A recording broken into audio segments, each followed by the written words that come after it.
For thousands of years, Egypt has stood as a land of gods and kings, a civilization so great, its legacy refuses to be buried by time.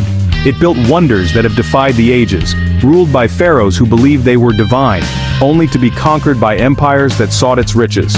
But the story of Egypt is not just one of greatness, it is one of rise, fall, and an astonishing rebirth. This is the untold story of how Egypt shaped the world, lost its power, and fought to reclaim its place in history. Long before pyramids, before pharaohs, before history itself, there was the Nile, a river so powerful it turned a desert into a paradise, drawing together scattered tribes to form the world's first great civilization. The first Egyptian kings were not just rulers, they were seen as living gods. And in 3100 BC, one man, Narmer, united Upper and Lower Egypt, forging the first great dynasty of the ancient world.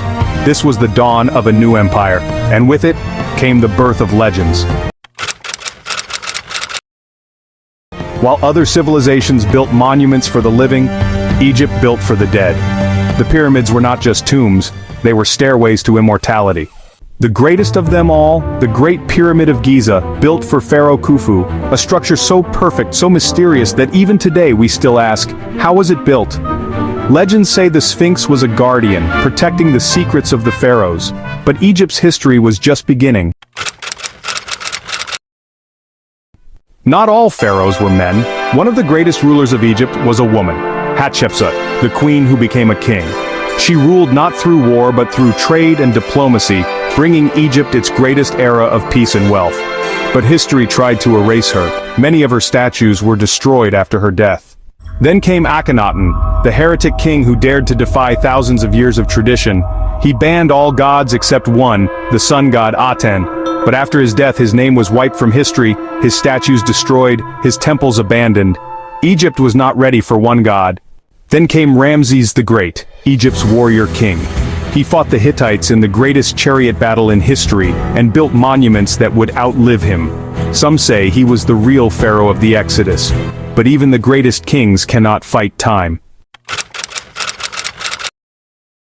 As Egypt's rulers grew weaker, its enemies grew stronger. For thousands of years, Egypt stood unconquered, but no empire lasts forever. Then came the Greeks. Alexander the Great took Egypt without a fight and built Alexandria, a city of knowledge, home to the greatest library in the world.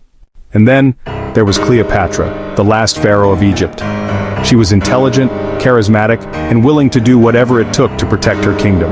But even she could not stop Rome. In 30 BC, Egypt became a Roman province.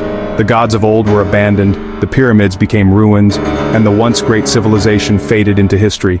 But Egypt was never truly lost. Egypt became a land of new faiths and new rulers. Islam reshaped the nation, bringing a new culture, a new language, and a new identity. For centuries, Egypt was ruled by foreign powers, Ottomans, British, French, but its people never forgot their past. Then, in 1869, the Suez Canal was built, a link between the East and the West. Egypt was once again at the heart of the world. But Egyptians wanted freedom, and in 1952, they took it, overthrowing foreign rule and reclaiming their land. Today, Egypt is a land of contrasts, where ancient wonders stand beside modern ambitions. Its past draws millions to its lands, its future drives its people forward. From the pyramids to the skyscrapers, from pharaohs to presidents, Egypt's story is still being written. Egypt is more than a place, it is an idea, a legend, a civilization that refuses to die. And as long as the Nile flows, Egypt will endure. If you found this journey through Egypt's incredible past fascinating, don't forget to like, subscribe, and join us for more legendary stories of nations that shaped our world.